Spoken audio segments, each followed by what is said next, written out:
Good morning to everyone, and welcome to CRDCN 2025, celebrating 25 years of partnership for research. 25 years is a long time. My name is Natalie Harrower. I'm the Executive Director of CRDCN.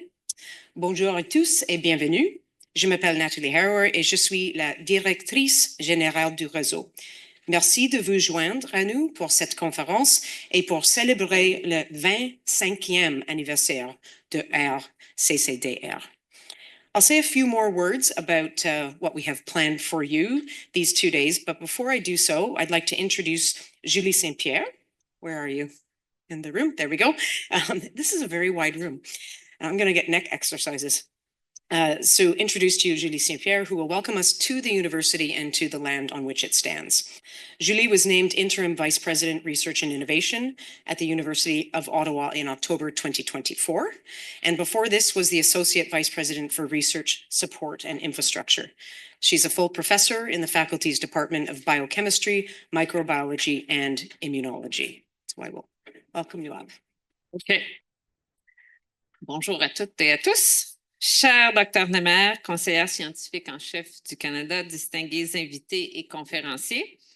Mon nom est Julie Saint-Pierre, comme mentionné, je suis la vice-rectrice intérimaire à la recherche et innovation. J'aimerais vous souhaiter la bienvenue à l'Université d'Ottawa.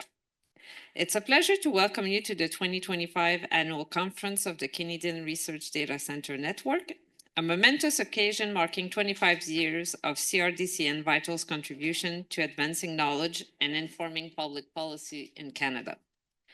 Comme c'est la coutume à l'Université d'Ottawa, je débuterai cette séance en rendant hommage à la nation algonquine, qui est le gardien traditionnel du territoire où se trouve l'Université d'Ottawa. We acknowledge their long-standing relationship with this territory, which remains unceded. Nous rendons également hommage à toutes les personnes autochtones qui habitent Ottawa, qu'elles soient de la région ou d'ailleurs au Canada. We acknowledge the traditional knowledge keepers, both young and old. Nous honorons aussi leurs dirigeantes et dirigeants d'hier, d'aujourd'hui et de demain au courage indéniable. Thank you for joining me in this affirmation. Access to high-quality data is essential for high-impact research. The CRDCN has become indispensable for researchers in the social and population health sciences, enabling evidence-based policymaking that improve lives across Canada. À l'Université d'Ottawa, nous sommes fiers d'accueillir le Centre de données de recherche de l'Ottawa-Outaouais, l'une des installations clés du réseau. Aujourd'hui, alors que nous célébrons les 20 ans de sa création, notre centre appuie plus de 140 chercheurs issus de diverses institutions et pas seulement à l'Université d'Ottawa. This reach extends across disciplines as well. Here at the University of Ottawa, our center's users come from across campus, primarily from the faculties of social sciences, health sciences, and medicine, but also from the Telfer of School Management, as well as the faculties of art, education, and science. For example, researchers affiliated with the Ottawa-Outaouais Research Data Center have contributed to a wide range of impactful studies. Dr. Pendacourt from Simon University and Ravi Pendacourt from U-Ottawa examined long-term labor market inequalities in their study of color, Canada's ethnically stratified labor market. They studied this between 1995 and 2020. In public administration, Christopher Cooper and Luc Turgeon analyze how linguistic diversity influences turnover and tensions among public servants. These are just a few compelling examples of how data-driven research helps us better understand society and develop more effective policies. Cette diversité d'utilisateurs témoigne de la grande pertinence et de l'applicabilité de ces ressources de données pour une communauté de recherche diversifiée. Le vice-rectorat à la recherche et à l'innovation réaffirme son engagement à soutenir tant le réseau que notre centre de données. Nous sommes également ravis de soutenir la transition vers le modèle de centre de données de recherche virtuel dans le cadre de la 3e cohorte de centres à adopter cette nouvelle infrastructure. Ce modèle permettra un accès à distance sécurisé pour les projets admissibles, un progrès majeur pour accroître l'accessibilité et la flexibilité pour notre communauté de recherche. Nous sommes convaincus que cette évolution renforcera la collaboration et réduira les obstacles liés à l'utilisation des microdonnées sensibles tant à l'Université d'Ottawa qu'à l'échelle nationale. Au nom de l'Université d'Ottawa, je tiens à remercier les dirigeants du Réseau canadien des centres de données de recherche, nos collègues du Centre de données de recherche Ottawa-Outaouais et vous tous, chercheurs, décideurs et partenaires, pour vos contributions, votre vision et votre dévouement continu. Today's conference convenes a remarkable community working at the intersection of data, research, and policy. It's a unique opportunity to foster cross-disciplinary conversation, connect with all levels of government, and spark collaboration that will shape the next generation of research and impact. Je vous souhaite une conférence enrichissante, inspirante et productive.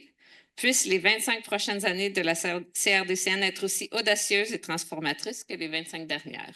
Thank you and welcome.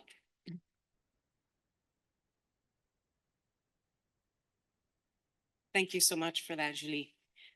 So CRDCN conferences are a venue for sharing discoveries that researchers make through scrutinizing data available in the RDCs. And anyone in this room probably knows that already. They're a way of identifying the value in the publicly funded collection of data that helps us understand Canadians' households, businesses, and lives. There are currently over 300 Statistic Canada data sets available at research data centers, and tremendous work goes into collecting that data so it can be used to help us understand ourselves. The conference is a way of exploring the breadth of research that takes place across the network. We count over 30 disciplines of inquiry in our pool of researchers, and at any given moment, around 2,500 researchers. This is quite a significant number for a research infrastructure. So the conference is also a way to meet fellow researchers, to get yourselves out of the labs. So I encourage you to network with peers, and I hope look for collaborators. And of course, I hope you can also have some fun while you're here too. So speaking of fun, CRDCN is celebrating its 25th anniversary, as I said, and we have an event this evening out in the lobby with drinks and food at 6 p.m. So please do join us there to celebrate this 25-year partnership between Statistics Canada, CRDCN, and universities across the country. Just before that event, I'm giving you a guide to the conference right now. So just before that event, at 4 o'clock in room 105D, which is all the way the opposite side, we have a poster session. And over the course of today and tomorrow, we have nearly 60 papers across 20 sessions, and these take place concurrently in this room and in 2 rooms on the 3rd floor, C308 and 309. So for me, when I read the range of topics that we have being presented at this conference, it's like reading a guide to what matters in Canada right now. And I personally think that Mark Carney should bring his cabinet here once they're sworn in to learn some of the pressing issues. As always, the scientific committee makes an effort to group papers together on like topics, but the reality is that many of these papers and our researchers are interdisciplinary, and the sessions will address a range of issues. This to me is really exciting. And last but not least on the program, to mark the 25th anniversary and spend some time reflecting on where we should go next, we have 3 plenary sessions that are all taking place in this room. We'll start that first session in a few moments by looking at the importance of national research infrastructures and how they are funded and supported. CRDCN is a national research infrastructure for social sciences and population health, so this is a topic of some interest to us. Tomorrow morning, we start with another plenary session on the FAIR principles and restricted data. So open science practices have been developing in the research ecosystem for some time. Many journals require replication packages and data availability statements. Funders want to see data management plans early in the research process. So this panel looks at how we can address this when working with sensitive and restricted data. And then at the end of the conference tomorrow, we have a plenary session that looks back on the evolution of CRDCN and talks about the next 25 years. And this to me is an opportunity to really think about impact and how we can build on what we already have in place. We're very lucky to have attracted excellent speakers across all of the programming that I've just named, and I really look forward to the conversations that will ensue. So before I kick off this plenary, I'd like to do a shout out to my conference co-chairs. So we have Catherine McGovern over here, just stick your hand up, who's the academic director at the Ottawa-Outaouais RDC. And we have Clarisse Martin, over there, who is the Director General of the Analytical Studies and Modeling Branch at Statistics Canada.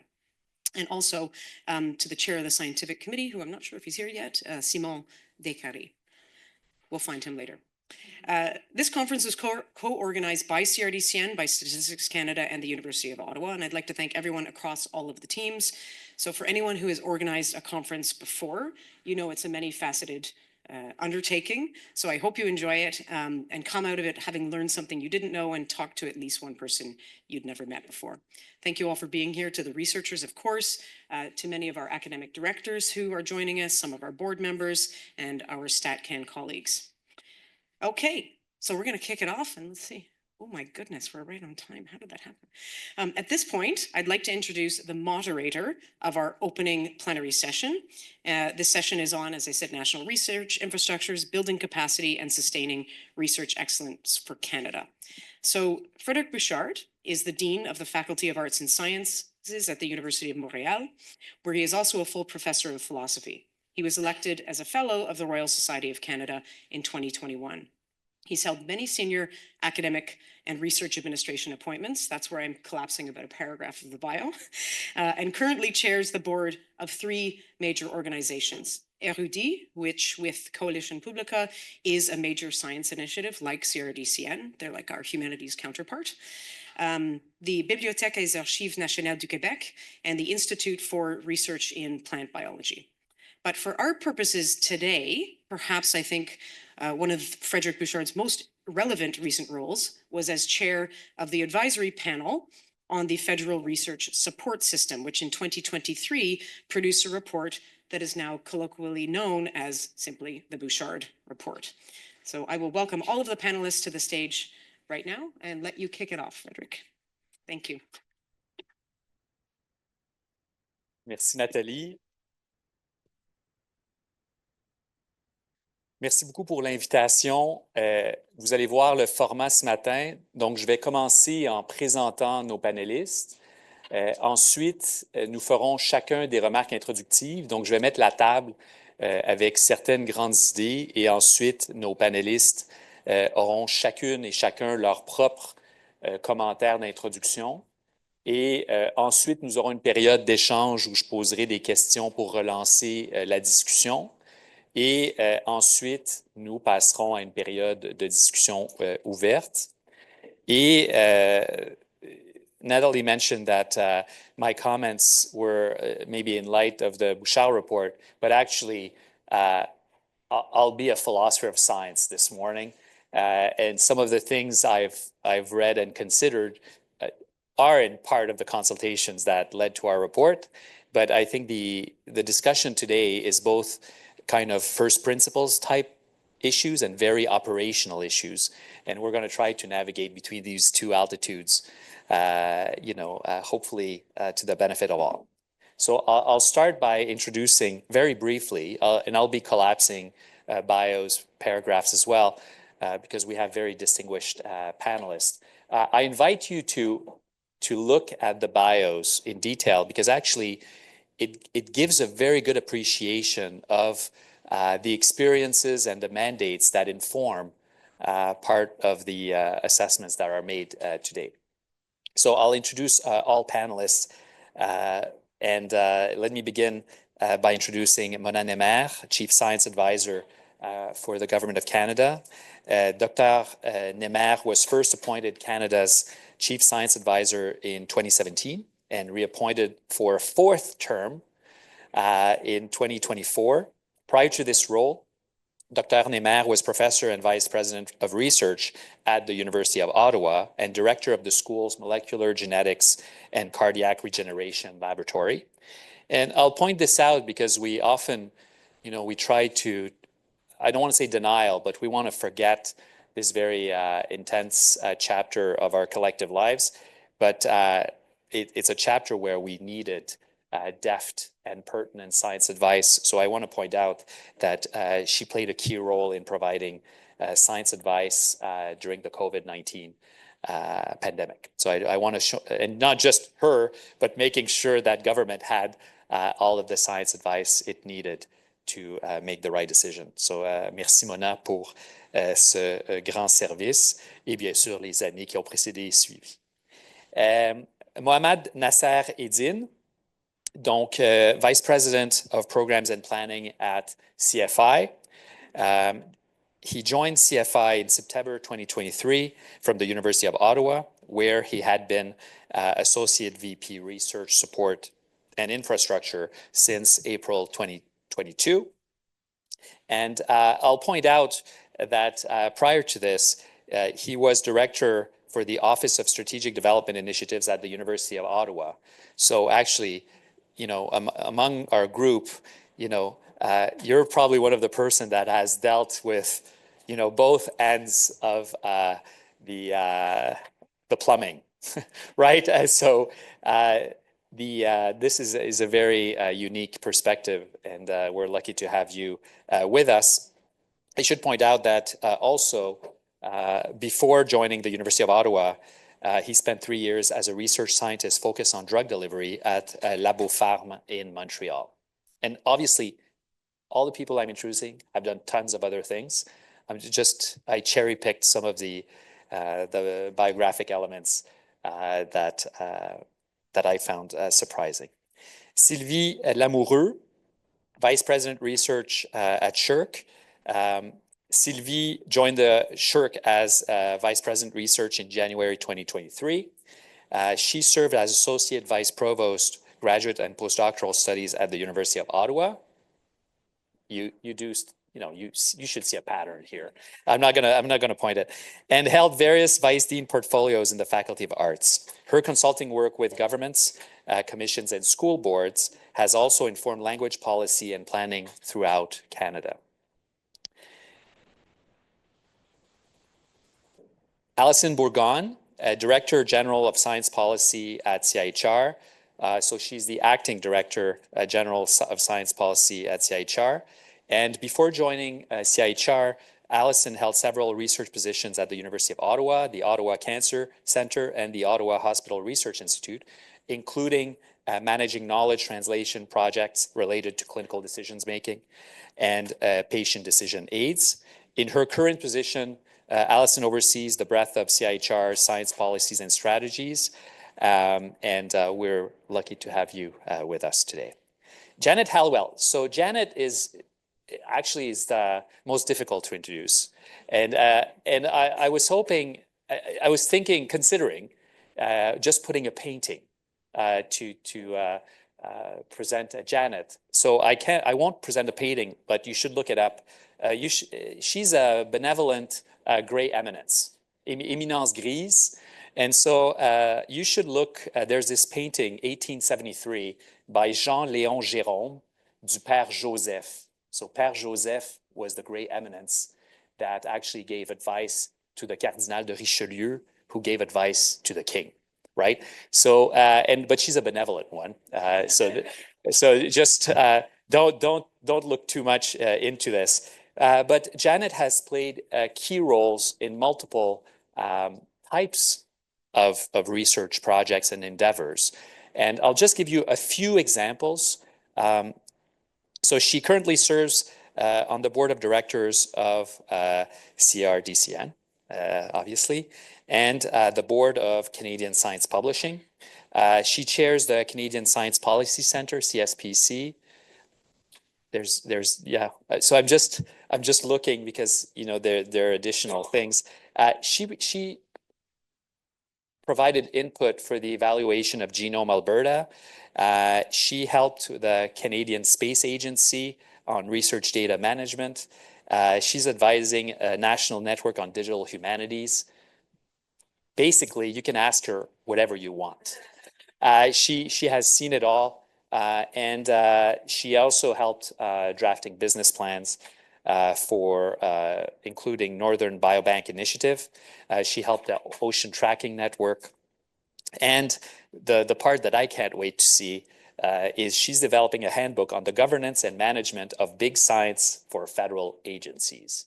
So this is, we have the best experts around for our discussion. So before inviting each of the panelists to provide introductory remarks, I'll provide mine. And basically, throughout our work for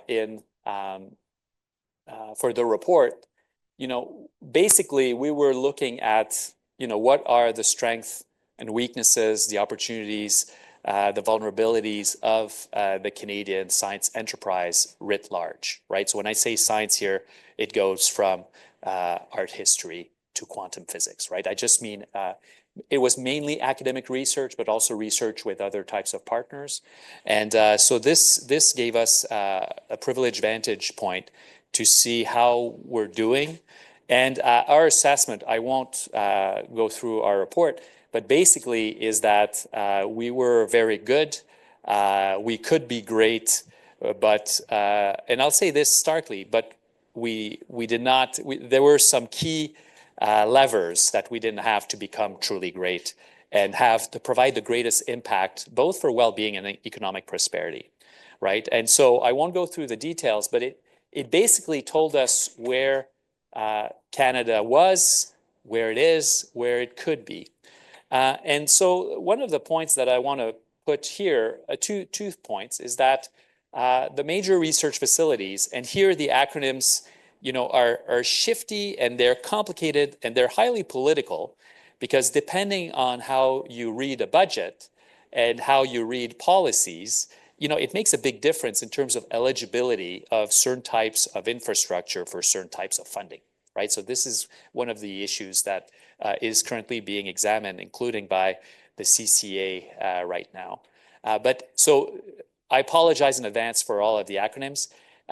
Just think big infrastructures. I'll just say big infrastructures, and big is not always in terms of kilograms or in terms of square meters or in terms of dollars, but basically they're fundamental infrastructures to help us do research.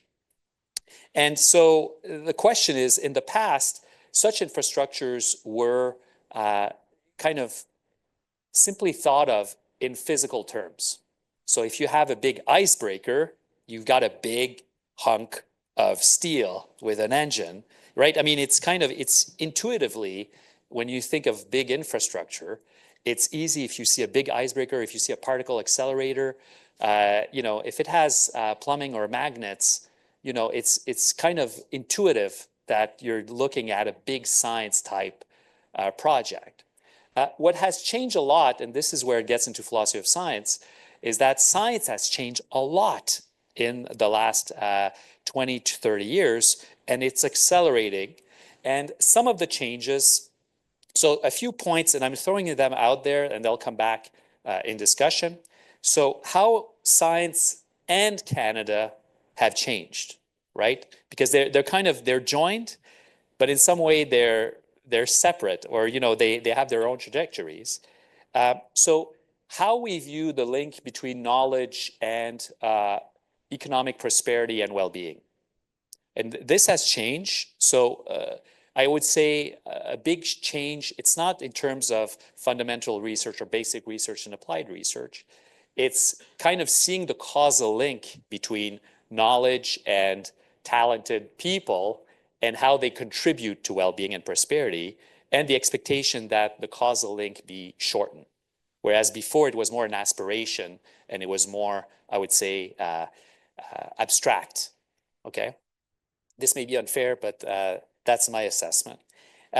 Interdisciplinarity, a word that all academic administrators use, you know, between breaths, but now it's becoming real in our academic programs, in our research, in ways that actually go way beyond what we thought of interdisciplinarity even 10 years ago. Why? Because many of the instruments are used across disciplines, and this is important for the discussion here, is that we use the same tools more and more, and we share data used in different tools across disciplines, and that's a major shift. The evolving role of data in all disciplines, not all, in many disciplines, right? How data is produced, collected, marshaled in various science projects has evolved dramatically. So you know all this, right? I mean, you're a key actor in this, but this is not trivial in how other disciplines have evolved. You sprinkle a little of artificial intelligence, right? And then it turbocharges a lot, or it can turbocharge a lot of these science projects.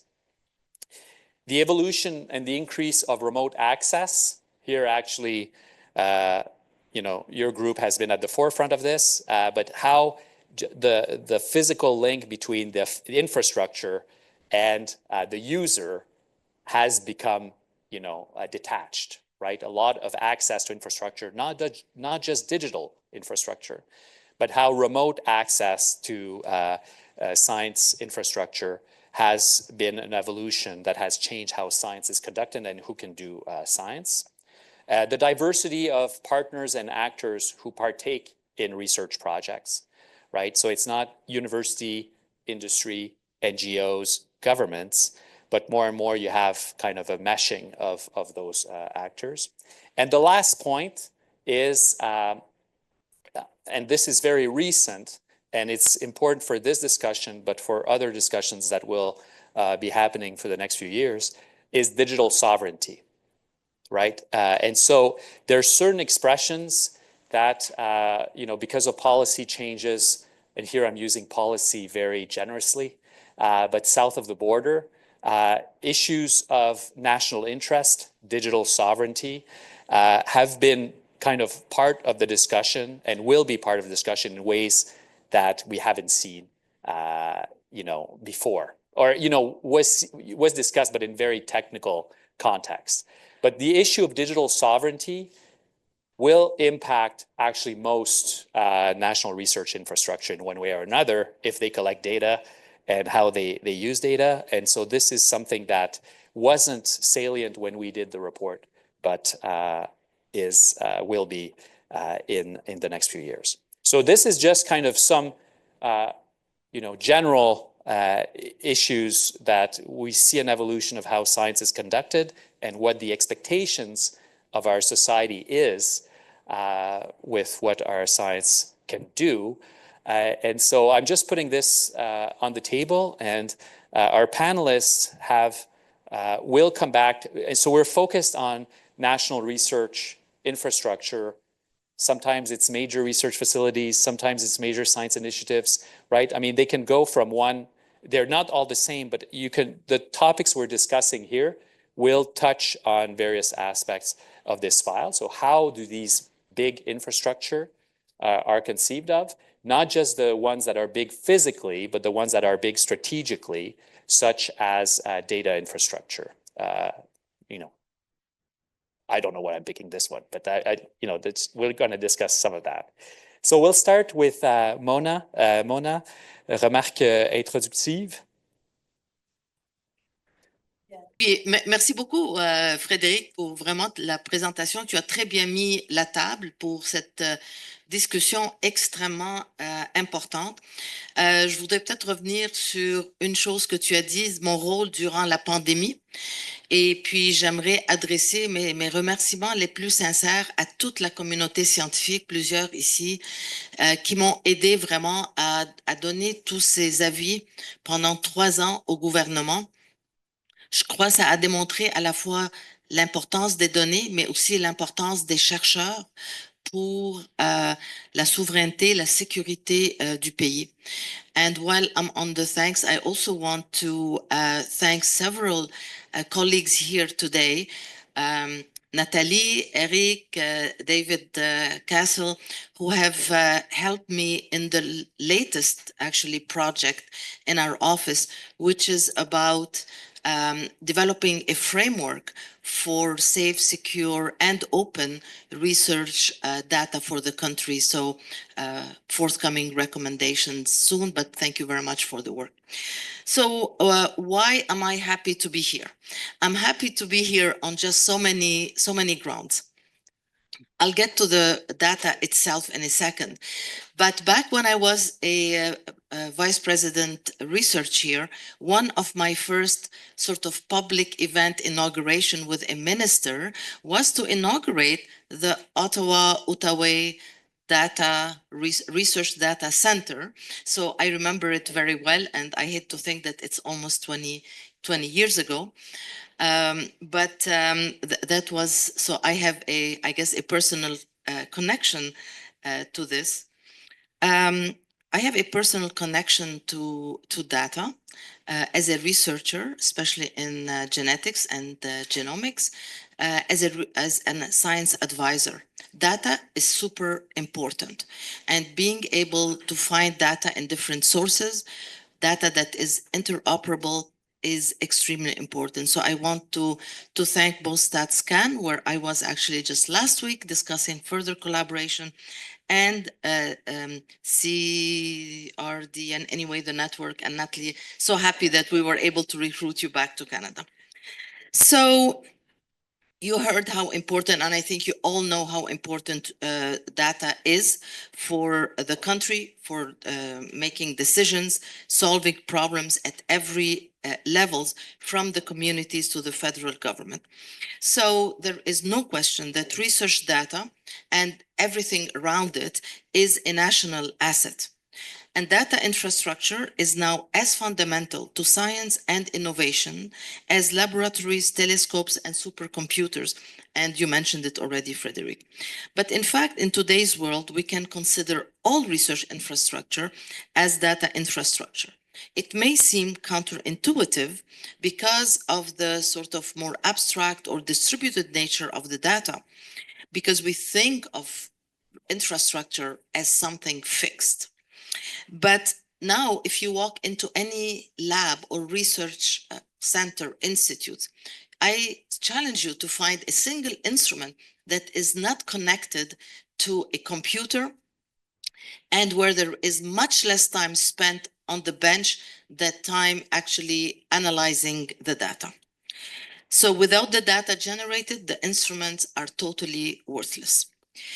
And it's this deep conviction that led me a few years ago, actually one of my first advice to government, to provide advice to the Prime Minister on an approach for the sustainable management of Canada's major research facilities. The definitions of MRFs, or major research facilities, that my team and I worked with went well beyond the traditional brick and mortar concept.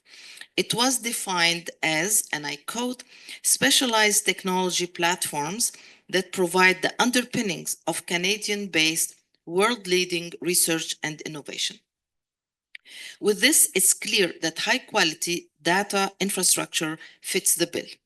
In fact, with the development of AI, we now all appreciate that secure data infrastructure, from data generation to storage, is essential for science, technology, and innovation success. In fact, just look how we're all actually quite anxious about what's happening to research data south of the border. And I think it gives you an idea, of how important this is. So I look forward to the discussion that we're going to have, but I will summarize by saying that there is no question that research data is infrastructure, is national asset, and that we need to have a robust and sustainable way of sustaining it. Thank you. Merci, Mona.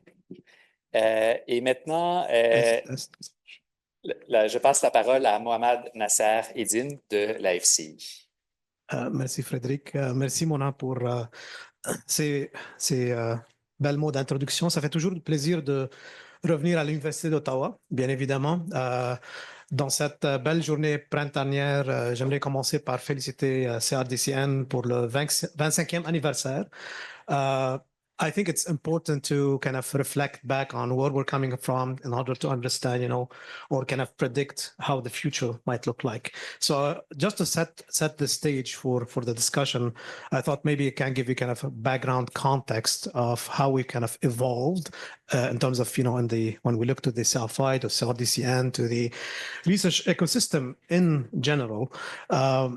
At CFI, we're celebrating 28 years of existence. So we almost have the same age as CRDCN. And we both evolved and at both ends. When we were giving that mandate 28 years ago, it was a clear mandate to invest in building the research capacity from across the country. And I would say 15 years after that, around 2010, we were giving the mandate of designing a fund that support these facilities that rose to the challenge and accepted the national mandate. And this is how the MSI fund started. And now 15 years after, we're in 2025, I'm very happy to see that we have really a network of 19 national facilities.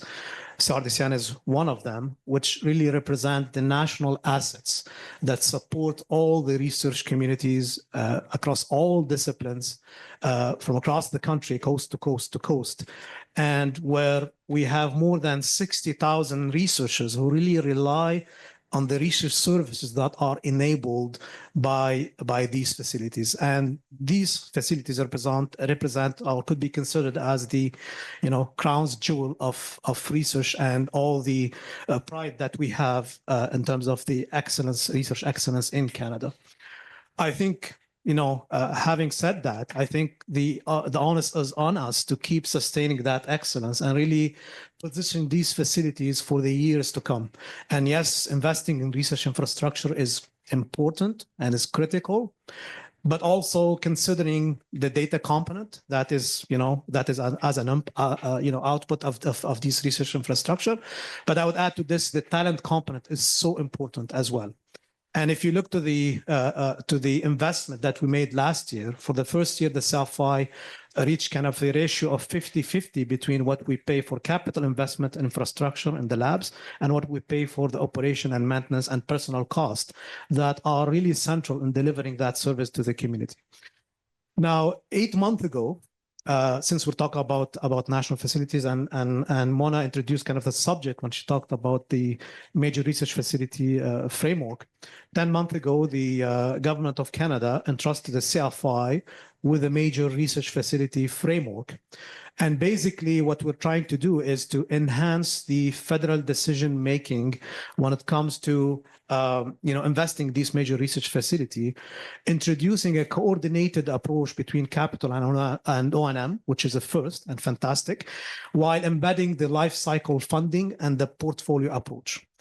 And what do we mean by this? When we say life cycle funding, when we make this investment in these major research facility, we should understand what it entails when we look to the lifespan of these facilities, in terms of scope, in terms of scale, of resources required over the long term. So we're not taking one-off decisions every 2 or 3 years. We're taking decisions based on a horizon that could be 15, 20 years. That's really a great start. Second point is the portfolio approach. And what do we mean by this?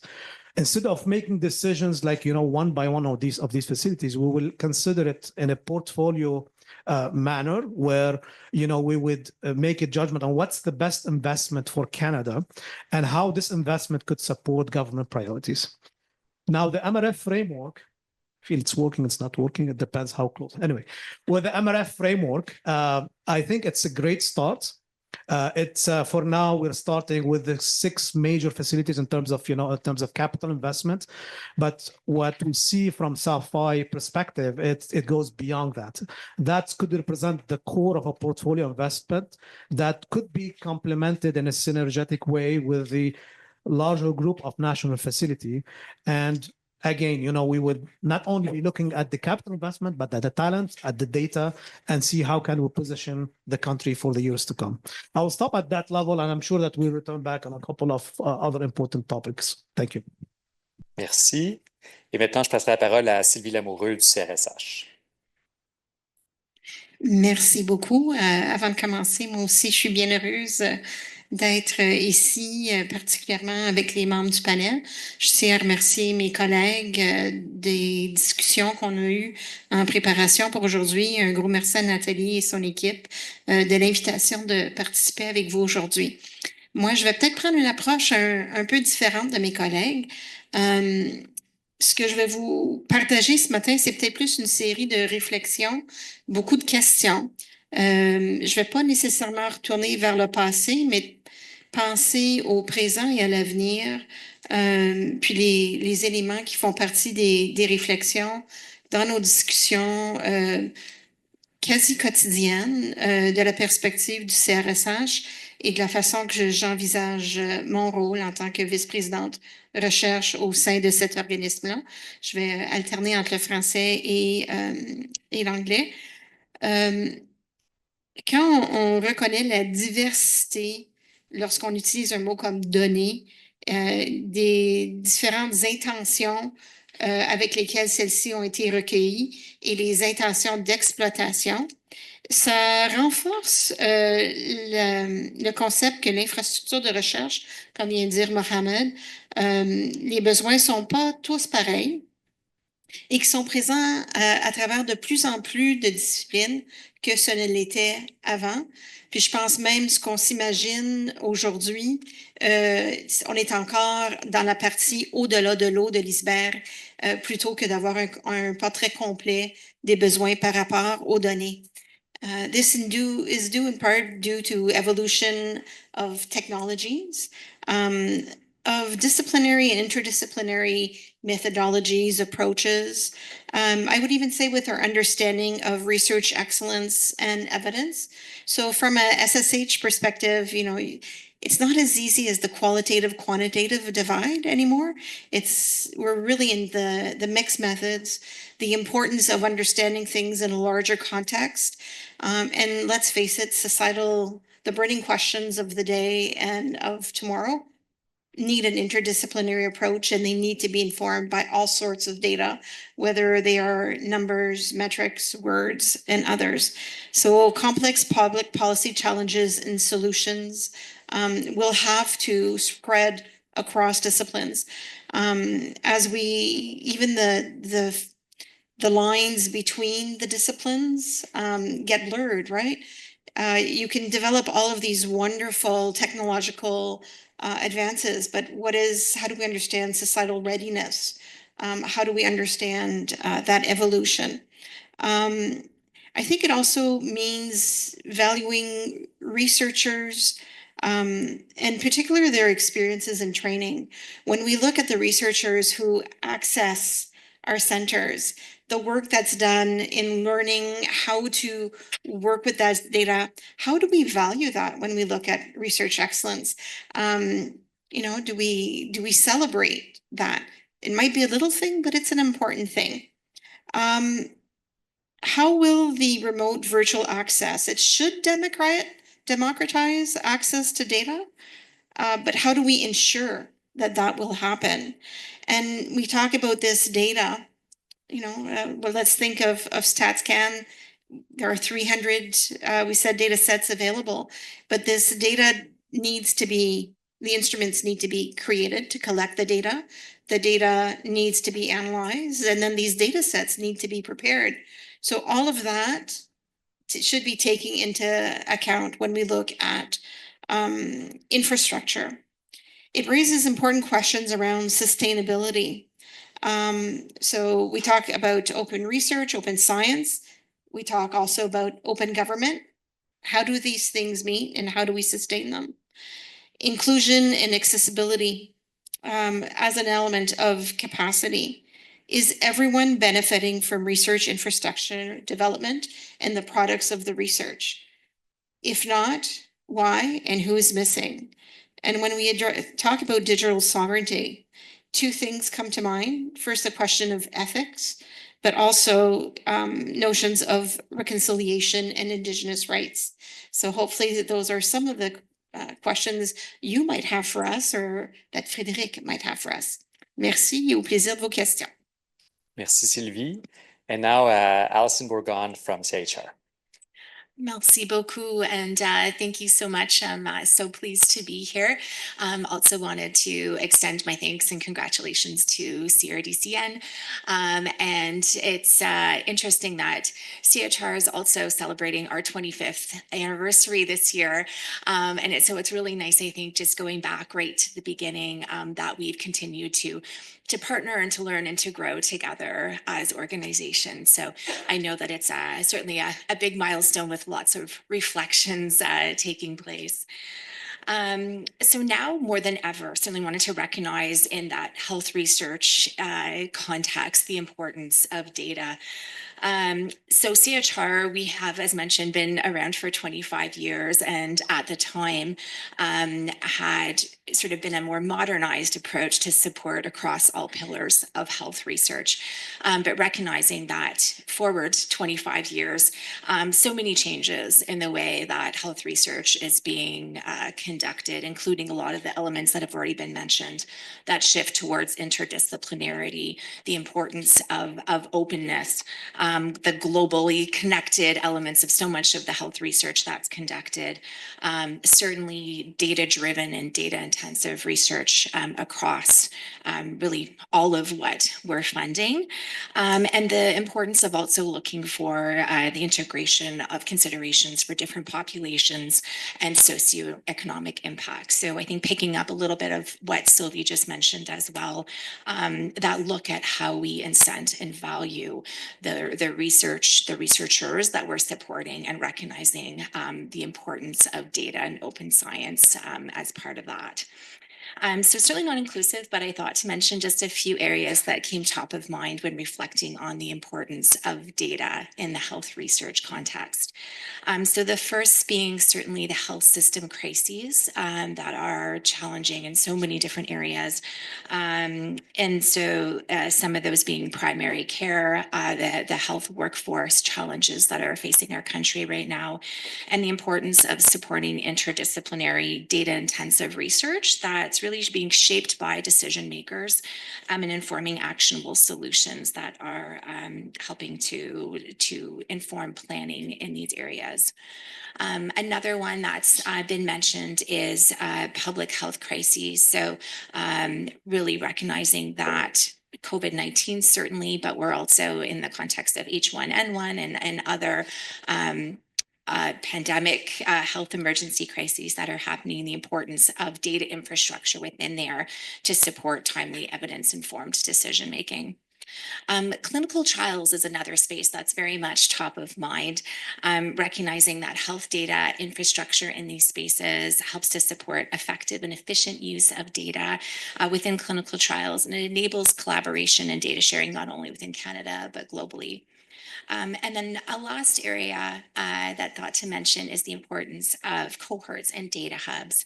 In addition to CRDCN in the health space within Canada, a lot of investments have been made within large scale investments for population cohorts or disease-specific data hubs, again, which are such important sources to enable actionable ways in which policy and practice can be informed. However, wanted to also pick up on some of the opportunities that are top of mind at CHR, I know amongst many of our partners as well. So one being touching back on clinical trials, the opportunities to increasingly support a modernized approach in this space. So interdisciplinary, not just health, but interdisciplinary data is being used to modernize approaches for clinical trials and really turning them into real-time learning health systems. And so the importance of building on what's already being done in areas such as primary care, youth mental health, health workforce, and ways that this can be expanded. Have also heard and I think really learned a lot about opportunities to improve in the pandemic space and health emergency planning space as well.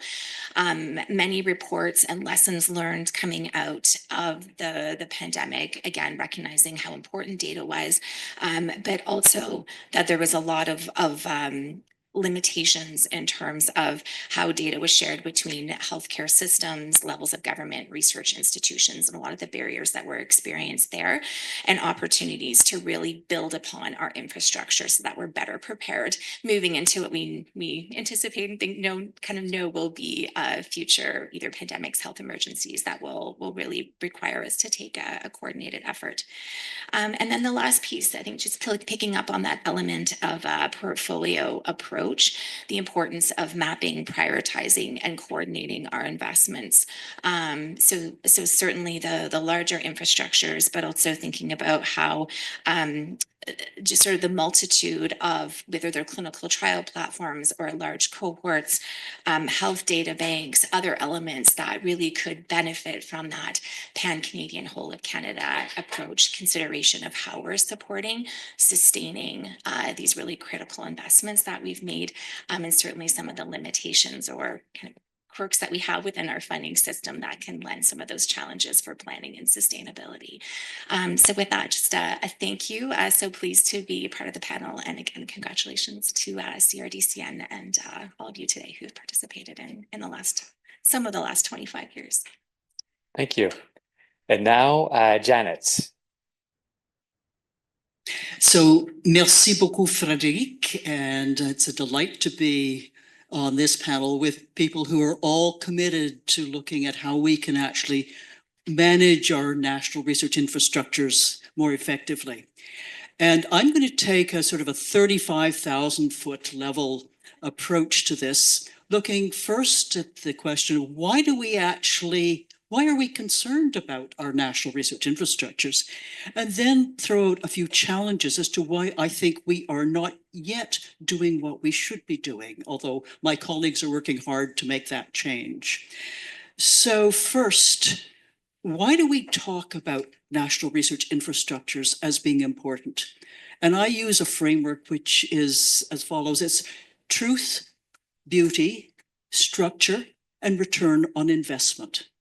So what do I mean? By truth, for maintaining research excellence, developing, supporting, ensuring that Canada can be truly competitive in its development of knowledge, its utilization of knowledge, especially research that is data intensive, and it's research that has increasing reliance on collective resources. The second, beauty. Beauty is in the eye of the beholder. So that's our capacity to actually address issues of national importance, complex problems that national or even global importance, and for the development of those critical capacities that we need as a country. So that's the people. There's also the question of preparedness for the next issue that's going to come along that we don't know about. So do we have that capacity? So that's part of the what I call the beauty component. Structure, and structure is something which I think is quite interesting and is not necessarily addressed sufficiently. So national research infrastructures change the way research is done. They change the way what research is done. It's not the type of change that happens necessarily through the projects of individual researchers. It needs collective action. And that's just the sort of collection action that actually happened in the formation of CRDCN. So that's important. And the return on investment, optimizing what we benefit from in terms of our research. So all of the individual research activities, how are those actually pulled together? Research infrastructures, national research infrastructures play an important role in convening, connecting, and that's something, again, that we need to think about. So these are all related to benefits for Canadians, but I would contend that we don't do a very good job at planning, supporting, and managing our national research infrastructures for this purpose, nor do we do the greatest job of demonstrating the value for Canadians and for Canada. So, why do I say that? I'm going to make 5 assertions as to where we are not quite where we should be. The first, overall, policies that were leading edge 25 years ago and that triggered creation of that innovative entity, CFI, they have not kept pace with Canada's needs in the current global environment.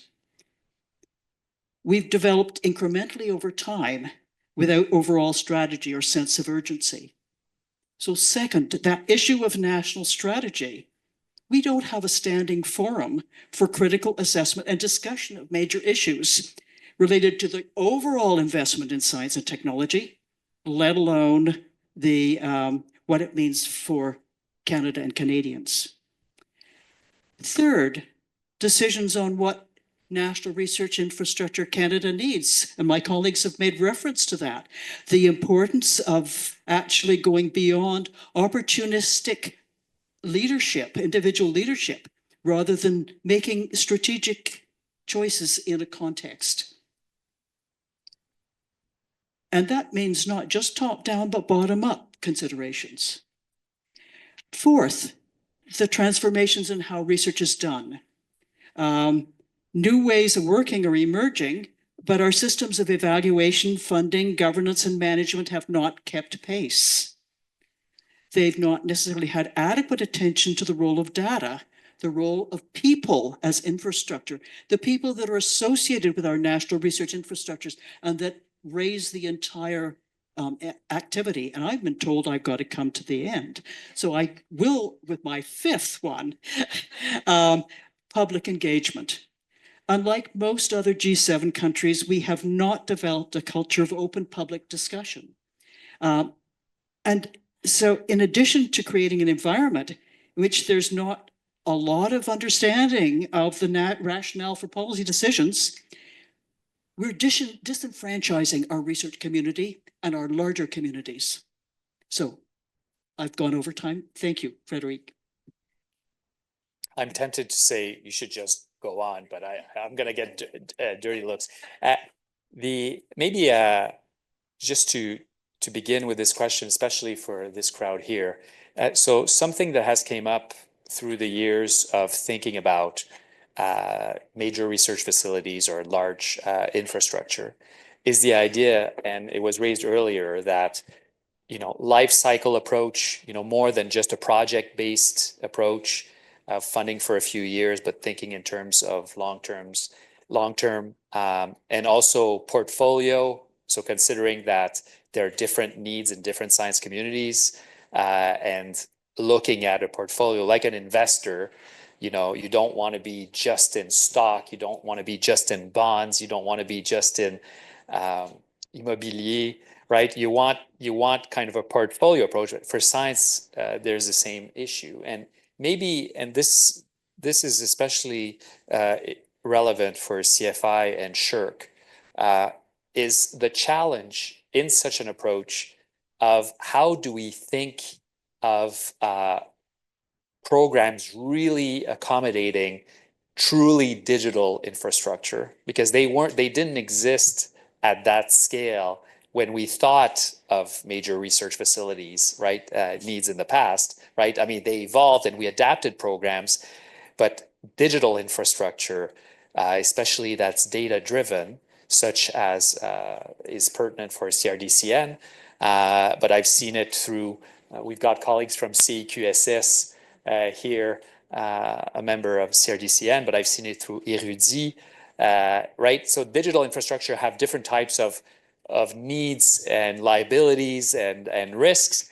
So how do we take that into account in a portfolio approach? I'm not asking for a kind of clear policy, but just intuitions. And the other kind of, in some respects, the more fundamental challenge is that these programs weren't really designed thinking about social science and humanities. I mean, they accommodated, and we feel well supported. You've been great ambassadors of the needs of the humanities and social science community, but these programs were thought of more in terms of a natural science or clinical trials or kind of very physical intensive infrastructure. So if we could start just thinking out loud, in terms of national research infrastructure, how do we approach the next chapter of support or strategy, looking at it on the digital data and social science and humanities in particular? And I don't know if it's Sylvie or Mohamed want to start, but I would start, and then the others can chime in if you wish to add. As a matter of fact, on a yearly basis, we gather all the 19 national facilities for a 2-day workshop in which we discuss all the challenges, both at the operational management and governance level. And trust me, the last meeting we had, a lot of discussions were around data. So which means that it's very important to all these facilities. And all these facilities are also all different and coming from different background, different disciplines, But the common denominator at this point, I would say in some cases, the bottleneck around scientific productivity has been data and everything that is needed to not only generate the data, but analyze the data, store the data, manage the data, share the data. And this becomes also a requirement for us if we want to engage also international collaboration. And then there's also all the discussions around the standardization of data and all these fair principles that needs to be taken care of.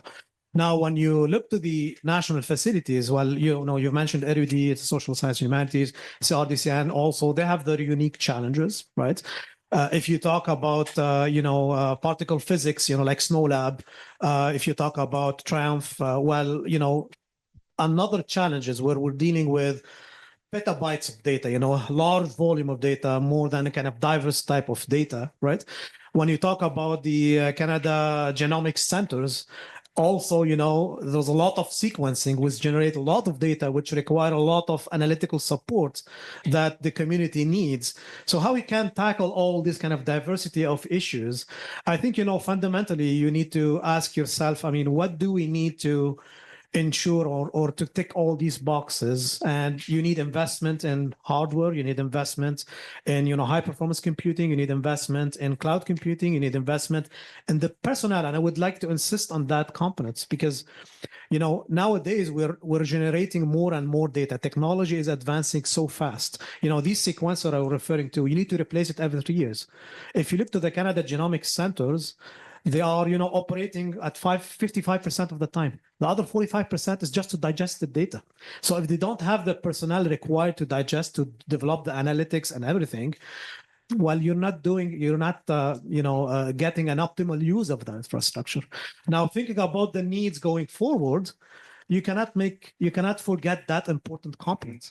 And that's very hard to kind of gather. You don't know where the technology would be in 5 years and 10 years from now, but yet you need to include in your projections, in your planning, personnel, hardware, cloud computing, and all these kind of things. At this point, with this group of national facilities, we're engaging with DRAC, Digital Research Alliance of Canada, because also they have a national mandate about supporting research communities. And then we're trying to see how can together work in terms of developing these solutions. Maybe it's a long answer, but it's complex. It's a complex question. Thank you. Thank you. Sylvie? J'ajouterais, merci beaucoup pour ça, Mohamed. J'ajouterais qu'il y a des questions fondamentales aussi à la formation de nos chercheurs, puis à ce qu'on considère comme des données. Si je pense aux quantités de données qu'on risque de perdre, qui sont dans des archives, on pense à tous les enregistrements que Marius Barbeau a fait, qui a mené à la série là, Les Vieux m'ont compté, où on a notre patrimoine qui peut disparaître. Okay. Tu vas dire, ben oui, mais ça, ces enregistrements-là datent des 1930-1940. Pour certaines personnes, penser que Rush pourrait perdre ses archives, c'est une perte de patrimoine, ça aussi. Alors, c'est pas juste penser à qu'est-ce qu'on fait avec les données qu'on va créer maintenant, mais comment est-ce qu'on s'assure d'être capable d'aller sauver les données qu'on a pendant qu'il est encore capable d'aller les chercher. Puis je pense qu'en sciences sociales et humaines, c'est un élément qu'on ne pense pas vraiment, mais c'est aussi simple aussi que depuis 2 ans et demi, je ne fais pas de recherche dans mon rôle, mais j'ai reçu une lettre il y a un an passé d'un étudiant qui voulait utiliser les enregistrements que j'ai faits il y a 25 ans durant ma thèse de doctorat. Puis là, je me suis dit, oh, je pense même plus qu'il y a de lecteurs pour les disquettes sur lesquelles sont enregistrées les entrevues que j'ai faites et où sont les 10 000 pages de données d'entrevues que j'ai. Moi, c'était juste une petite recherche doctorale, là. Quand tu regardes à toutes ces choses-là qui ne sont pas captées, qui pourraient être réutilisées différemment, moyennant l'approbation éthique, mais c'est des considérations qu'on n'avait pas. Alors, qui s'inquiète d'être le gardien du présent et du passé?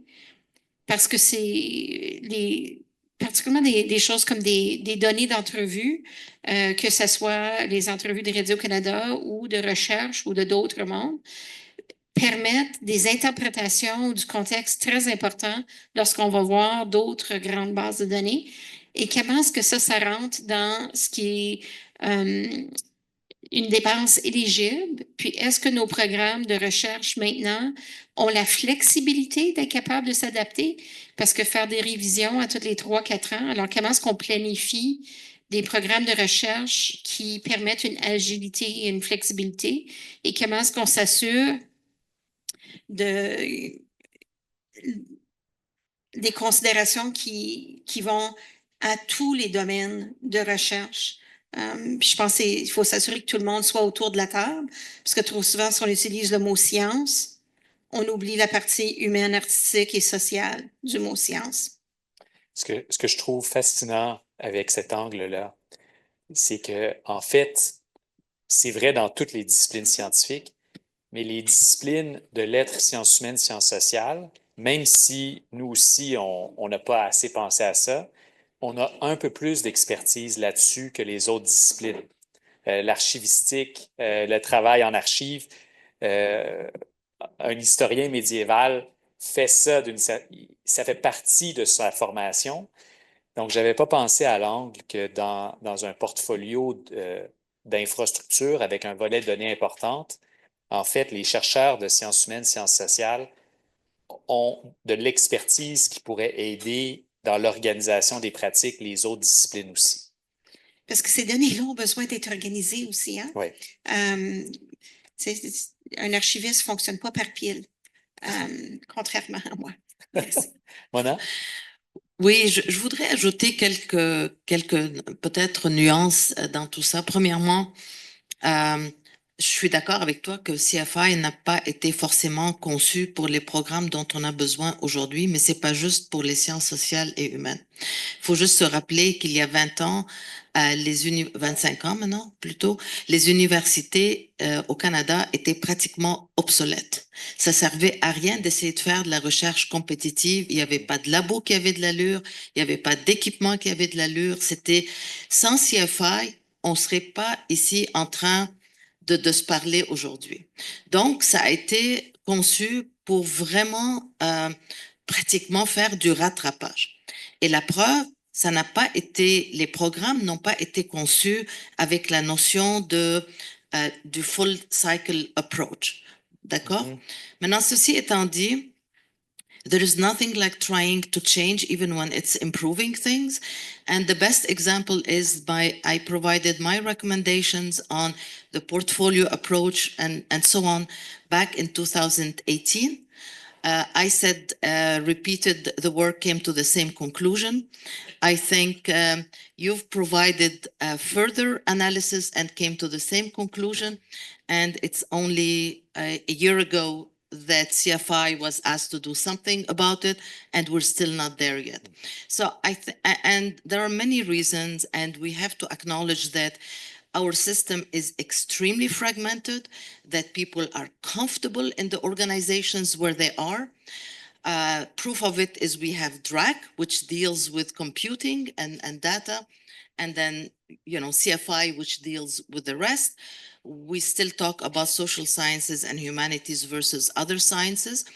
And the reality is, Frédéric, when there is a need, the research community comes together. Mm-hmm. And I mentioned how here at the University of Ottawa, 20 years ago, they wanted absolutely to have these data centers, these research data centers, because in many ways, there were people who were doing digital humanities like Chad Gaffield.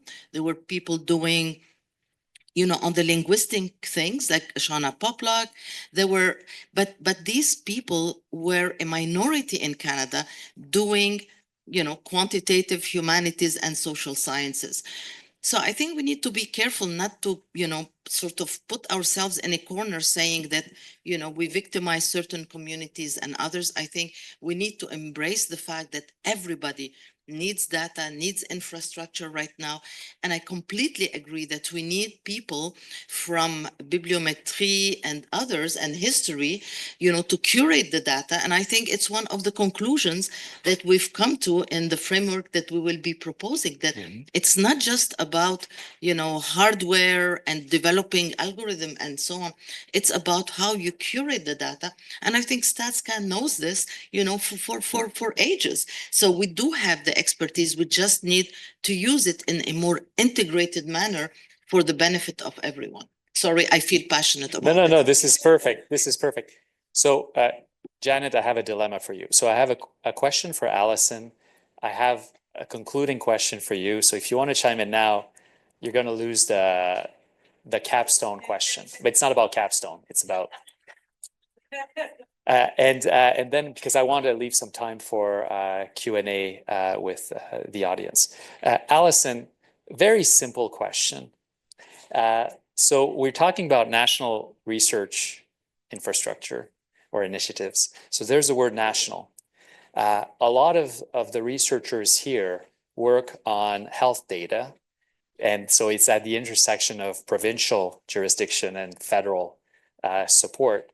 We could talk for 3 hours about les données de la RAMQ.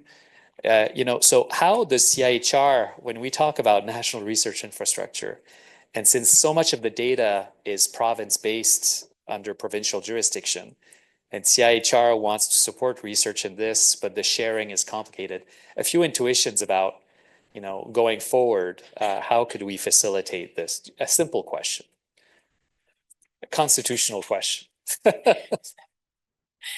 Thank you. Yeah, the complexities certainly abound. Maybe two things that kind of come top to mind.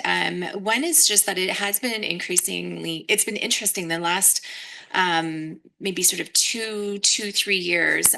There's been a lot of discussion really in the health space about bringing together pan-Canadian health data strategy. So it's not specifically in the research community, but CIHR is very active there about ensuring that we're bringing the health lens. So that's dialogues with Health Canada, the Public Health Agency of Canada, and StatsCan, CFI, but there's other federal organizations there that are really talking about how do we facilitate some of those pan-Canadian data conversations. And that includes how can we ensure, health research data is brought into that fold, and also that the data there is available for research. So we do have increasingly conversations with CIHI and others about how can we sort of help to ensure researchers are part of those conversations to bring the research lens so that some of the challenges and opportunities are shared there. And so that's one, I think, part of the conversation. The other element is that CIHR, through our strategy on patient-oriented research, has invested for a number of years, and I see some familiar faces here, in a health research data network that is really for the purpose of helping to facilitate research that is multi-jurisdictional, so across provinces with territories, and that's linked in to trying to facilitate access to that multi-jurisdictional data for research that will help to address some of those pressing priorities that are top of mind for policymakers. There is certainly the element of, I know that the use element of it is there as well, in terms of how do we build capacity, how do we also actually incent for provinces to want to have data when there's comparisons where they may be sort of being demonstrated as perhaps not doing as well as some others. So there's a lot of complexities in that space, but I think that's been a really critical investment from a health perspective. There is a challenge there, though, where again, you think to CIHR's funding mechanisms, we have grant mechanisms, so it gets onto that shorter granting cycle. So how does it be brought into, certainly the conversations about sustainability, and how is that investment that CIHR has made in a really specific area, but that's so critical for addressing some of those interjurisdictional complexities. How is that brought into the broader pan-Canadian health research ecosystem and sustained, supported? So I think those are kind of two things that came to mind, but I know that the elements I think that have been raised about some of just the fragmented conversations, because there's so much tied there in terms of the capacity of the people, the different ways that we're supporting, cohorts or access to data across provinces. So there's a lot in there, but I think those were just two things that came top of mind. Thank you. So I'll ask a question to Janet, a concluding question. We'll have time for a few questions from the audience. There's a mic there. So if you have a question or comment and you want to walk to the mic, and I'll ask Janet the question, but you can line up right now. Janet, if you had a magic wand and could change, the type of support or approach to these large initiatives, what would you do? Use your mic as a magic wand. Well, yes. Okay, I would start by somehow instilling a culture of bold ambition, really trying to reach for the stars. We shouldn't just be dull normal. So let's embrace domain diversity, but let's move beyond sector specific initiatives. Let's really be bold. The second is I would look for an overarching pan-Canadian strategy. The highest level, we need an independent external advisory body. And I think, Frederic, that's something you might have talked about occasionally in the past. So we do need that shared vision that's going to come out of that. And the third element, I think, is it's that clarity of direction for our investment in national research infrastructures. I would like to see a road mapping exercise, something that really starts to think about what do we need for Canada? And when we look at that integrates, obviously, that portfolio. It takes into consideration a larger collection of things. And picking up a word that's been used, we have to tackle fragmentation. We have to somehow get beyond these individual decisions which don't always align effectively in terms of the outcomes. So let's try to do a little better on that. And that includes the multi-jurisdictional, that includes how we actually integrate social science, humanities, infrastructure into that larger portfolio. And actually some lessons from my past, who is around the table matters. Mm-hmm. So when we have these sorts of discussions, we have to have diversity of perspectives. I know that I was a backroom girl at CFI when we started the programs. And one of the things we looked at is how do we actually get that breadth of consideration? And we put perhaps one social scientist on a committee. That was not enough. We knew we had to do better. And so next round we did. When we were doing the design of CIHR, we thought of structure. How do you actually structure something that actually allows the social and human dimensions of health to come into the equation? So it's different structural ways of tackling that fragmentation. And finally, and come back to that balanced portfolio, we somehow have to move it that way. And that's recognizing that, among other things, the creative arts, social sciences, humanities all bring benefits for Canadians, both in individual infrastructures, but also as components of other types of infrastructures. So my magic wand has all of these things. This is going to happen tomorrow with our new cabinet in place. Today, in an hour. Yeah. But if you could join us all in thanking our panelists.